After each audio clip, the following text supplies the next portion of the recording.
যুক্তরাষ্ট্রে অবৈধ অভিবাসীদের জন্য এবার নতুন চমক। ট্রাম্প প্রশাসন সেলফ ডিপোর্ট করার জন্য চালু করল এক বিশেষ মোবাইল অ্যাপ সিবিপি হোম। সোমবার এই অ্যাপটি উন্মোচন করেছে মার্কিন customs and border protection. CBP এর পক্ষ থেকে জানানো হয়েছে, এই অ্যাপে ইন্টেন্ট টু ডিপার্ট বা দেশ ছাড়ার ইচ্ছা প্রকাশ করুন নামে একটি অপশন থাকবে। এতে যুক্তরাষ্ট্রে অবৈধভাবে বসবাসকারী অভিবাসীরা স্বেচ্ছায় দেশে ফিরে যেতে পারবেন।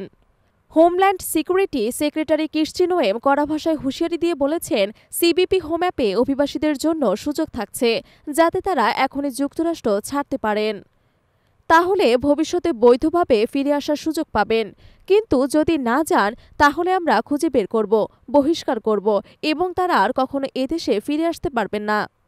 ট্রাম্প প্রশাসন এরই মধ্যে ঘোষণা দিয়েছে, এই দফায় অভিবাসী বহিষ্কারের রেকর্ড গড়বে তারা। যদিও 2024 সালের তুলনায় ট্রাম্পের প্রথম কয়েক মাসে বহিষ্কারের সংখ্যা কিছুটা কম ছিল, তবে এবার নড়েচড়ে বসেছে প্রশাসন। শুধু অ্যাপ চালু করাই নয়, এপ্রিল 11 থেকে কার্যকর হচ্ছে আরও কঠোর এক আইন। যারা বৈধ কাগজপত্র ছাড়া যুক্তরাষ্ট্রে রয়েছেন তাদের সরকারের কাছে নথিভুক্ত হতে হবে, না হলে গুনতে হবে মোটা অঙ্কের জরিমানা বা যেতে হবে জেলে। এই নতুন অ্যাপের আগে সিবিপি ওয়ান নামে একটি অ্যাপ চালু করেছিলেন প্রাক্তন প্রেসিডেন্ট জো বাইডেন।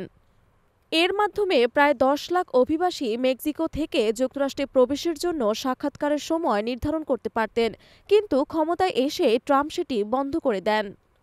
বাইডেনের আমলের নীতি কঠোর সমালোচনা করে ট্রাম্প প্রশাসন জানিয়ে দিয়েছে, আগের নিয়ম ভুলে যান, এখন সময় এসেছে দেশ ছাড়ার, নয়তো প্রশাসন নিজেই ব্যবস্থা নেবে। যুক্তরাষ্ট্রের অভিবাসন নীতিতে এবার সত্যি বড়সড় ঝড় উঠতে চলেছে।